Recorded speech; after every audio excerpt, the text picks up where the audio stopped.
Brought to you by Agilus Diagnostics.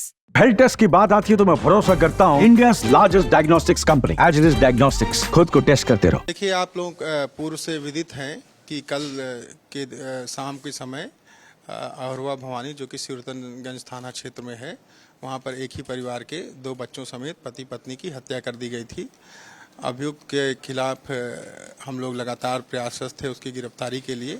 आज STF की team द्वारा जेवर टोल प्लाजा के पास से इसकी गिरफ्तारी की गई है और अभियुक्त से पूछताछ में उसने अपना जुर्म कबूल किया है और उसके द्वारा बताया गया कि जो महिला थी मृतका, उसमें उसके साथ उसकी जान पहचान थी करीब 1.5 वर्षों से उन दोनों का, और अभी जो है आपसी मन प्रेम प्रसंग है, आपसी मन मुटाव होने की वजह से वो तनाव में रहता था और उसी तनाव में आने की वजह से उसके द्वारा पिस्टल की पूरी मैगजीन खाली करते हुए पूरे परिवार को मौत के घाट उतार दिया गया। अभियुक्त को गिरफ्तार करके अग्रिम आवश्यक वैधानिक कार्रवाई की जा रही है। जो पिस्टल उसने घटना में यूज की थी और जिस मोटरसाइकिल से वो आया था उसकी बरामदगी की जाएगी और उसकी निशानदेही पर, और आगे जो है उसको कानून के जो भी तरीके हैं उसके माध्यम से उसको कड़ी से कड़ी सजा दिलाने का प्रयास किया जाएगा।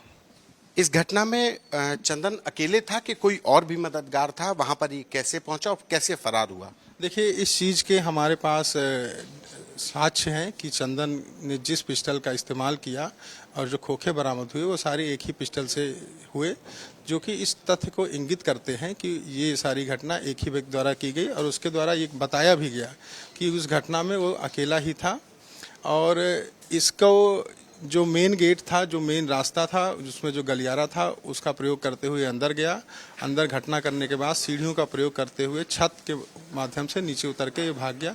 चूँकि उस समय बगल में ही वहाँ पर जागरण चल रहा था तो उसका शोर के फायदा उठा करके वहाँ से निकल गया। ये अकेला ही था घटना? निश्चित रूप से घटना में ये अकेला ही था, जहाँ पे जब इसके द्वारा 4 लोगों की हत्या की गई।